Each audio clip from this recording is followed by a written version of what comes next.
In January 2022, the monthly payment on a 30-year mortgage for a $400,000 house was around $1,700. By October 2023, that same house, that same mortgage, cost $2,780 a month, nearly $1,000 more every month. Nobody raised your rent. Nobody changed the price of the house. 12 people voted. There is a room on Constitution Avenue in Washington, D.C., a long mahogany table, 12 leather chairs, no windows. 8 times a year, the most powerful monetary committee in the global economy sits down, debates for 2 days, and votes on a single number, the federal funds rate. Here is the simplified version.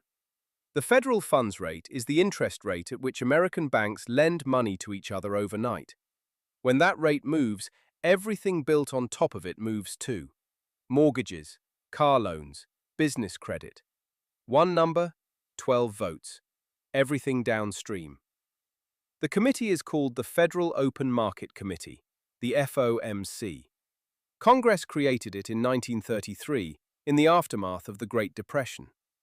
For 9 decades, it has been setting the price of money for the world's largest economy.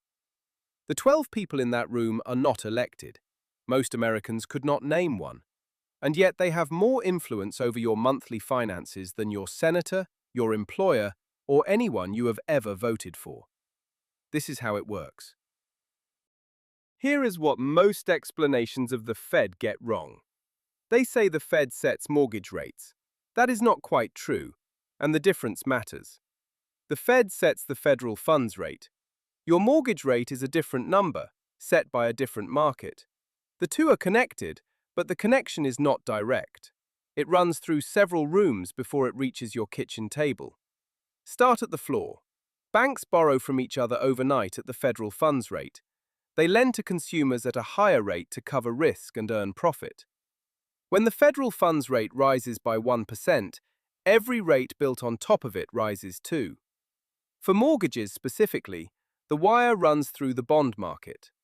When the Fed raises rates, investors demand higher yields on 10-year US Treasury bonds because they can now earn more on short-term money. And 30-year mortgage rates track the 10-year Treasury yield closely. Lenders price their mortgages at roughly the Treasury yield plus 1.5 to 2 percentage points. Think of it like this. The Fed turns a dial. The dial controls the temperature of short-term borrowing. The bond market transmits that temperature into long-term rates. The mortgage market reads the thermometer. When the FOMC voted to raise rates in March 2022, mortgage rates moved the same week. Banks do not wait. The moment the vote is announced, lenders reprice. The Fed does not touch your mortgage. It just controls everything beneath it. 12 people hold the vote. Here is who they actually are. 7 are members of the Board of Governors in Washington, nominated by the President, confirmed by the Senate. Jerome Powell, the current chair, is a former investment banker nominated by Trump in 2018 and reappointed by Biden in 2022. The other 5 voters are presidents of regional Federal Reserve banks. Their presidents rotate annually, with one exception. The New York Fed president votes at every meeting, because New York is where the Fed executes its rate decisions in the market. These are not interchangeable technocrats. They are named individuals with public voting records. Neil Kashkari, president of the Minneapolis Fed, dissented from the majority 4 times in 2023, the equivalent of writing a public letter to the economy saying the committee was wrong. Austin Goolsbee of Chicago argued publicly for rate cuts before the committee was ready to deliver them. Their views are not private. 4 times a year, every participant publishes their projection for where interest rates should be over the next 3 years. The views that priced your mortgage were not hidden. They were announced in advance. The Fed is transparent about its committee because transparency is part of the mechanism. The more markets understand what the committee is likely to do, the less shock there is when they do it. Predictability is not a courtesy, it is monetary policy. 12 named people published track records. Most people just never looked. The 8 annual FOMC meetings do not happen in isolation. Each is the end of an 8-week cycle of data collection, analysis, and deliberation. Every 6 to 8 weeks, the 12 regional Federal Reserve banks each produce a summary of economic conditions in their district: prices, employment, wages, business activity. These are compiled into a single document called the Beige Book. Every member has read it before the meeting begins. They arrive knowing the economy as 12 separate regional stories rather than one national average. 4 times a year, the committee also publishes the Summary of Economic Projections, a document that includes a chart called the dot plot. Every participant submits their own projection for where interest rates should be over the next 3 years. Each projection is one dot. The cluster reveals the committee's collective expectation for the future path of rates. Markets watch this chart with extraordinary attention. A shift in the dot plot can move bond yields before a single vote is cast. The meeting itself runs 2 days. The first is briefings from senior Fed economists. On the second day, each member states their assessment and their preferred rate decision, around the table, one by one. Then the vote. The result is released at 2 p.m. Eastern. 3 weeks later, the full minutes are published. Every argument, every disagreement, public record. The words at the press conference are as important as the rate number, sometimes more so. The words are the mechanism. Here is the thing that changes your understanding of how this actually works. By the time the FOMC votes, the market already knows the answer. Not because of a leak, because the Fed told them. This is called forward guidance. The Fed publishes explicit signals about the future path of rates.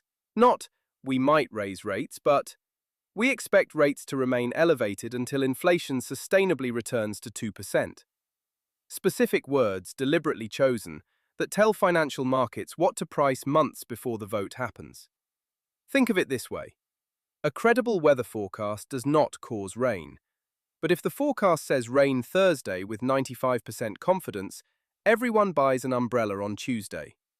The forecast becomes part of the outcome. In February 2022, Chair Powell appeared before Congress and said the committee would be raising rates soon. Bond traders began pricing in a hike that same day. Mortgage lenders began repricing that week. By the time the actual March 2022 vote happened, the market had already moved. The vote barely caused a ripple.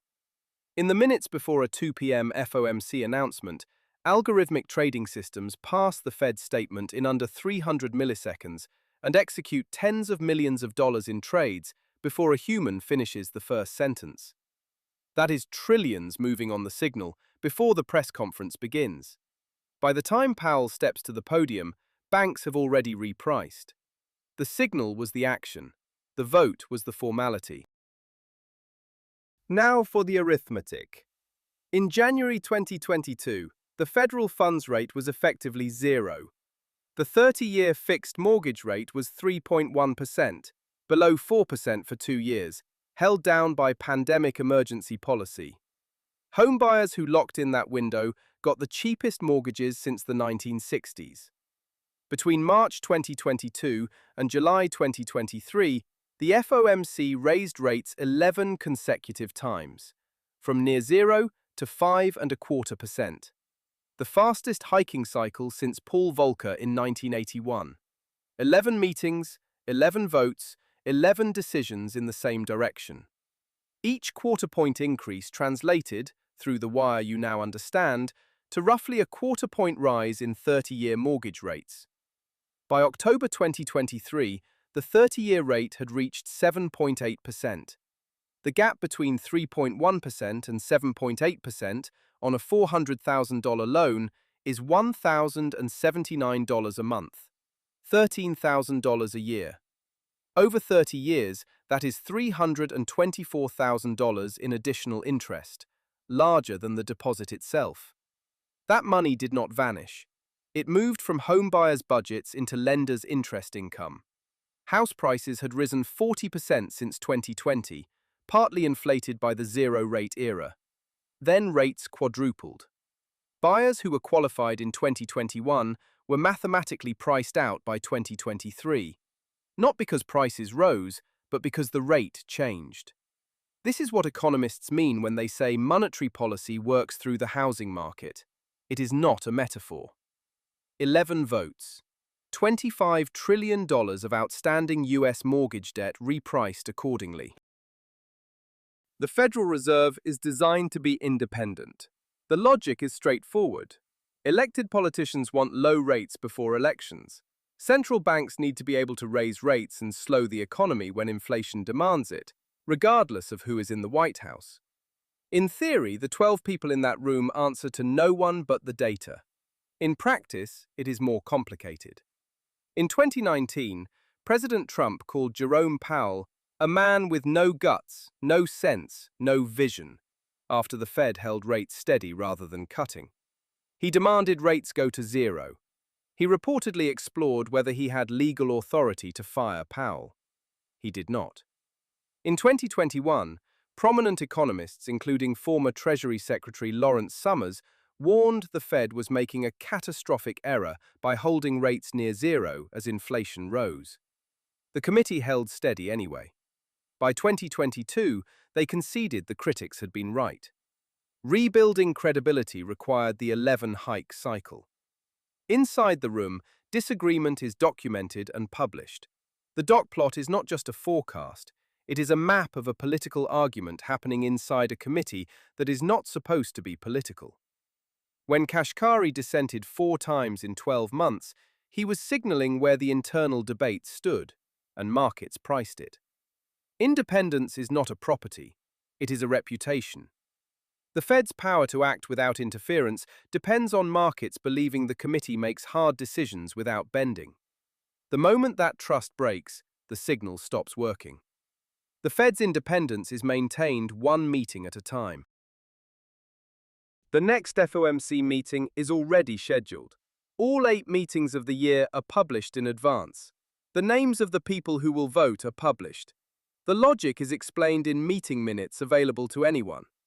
The mortgage rate that felt arbitrary was, in fact, the result of a documented sequence of named votes by named individuals. Most people simply never looked. Zoom out further. The 2022 to 2023 cycle did not stay inside American borders. The US dollar is the world's reserve currency. Countries that borrow in dollars pay rates anchored to the federal funds rate. When the FOMC raised rates 11 times, debt servicing costs rose across the developing world. Sri Lanka defaulted, Zambia restructured, Argentina, again. The IMF estimated the cycle added hundreds of billions of dollars in annual debt costs to emerging market economies. 12 people in Washington. The Federal Reserve's mandate covers the United States, not Sri Lanka, not Zambia. The 12 people in that room are doing exactly the job they were given. What happens downstream falls on people who had no voice in the room. 8 times a year, 12 people vote. The votes are on the record. The names are on the website. The next date is already set. Whether this is the right way to manage the price of money for a globalized world, 12 unelected Americans controlling the most consequential interest rate on Earth, is a question economists have argued about for decades without agreement. Neither, it turns out, have the 12 people in the room.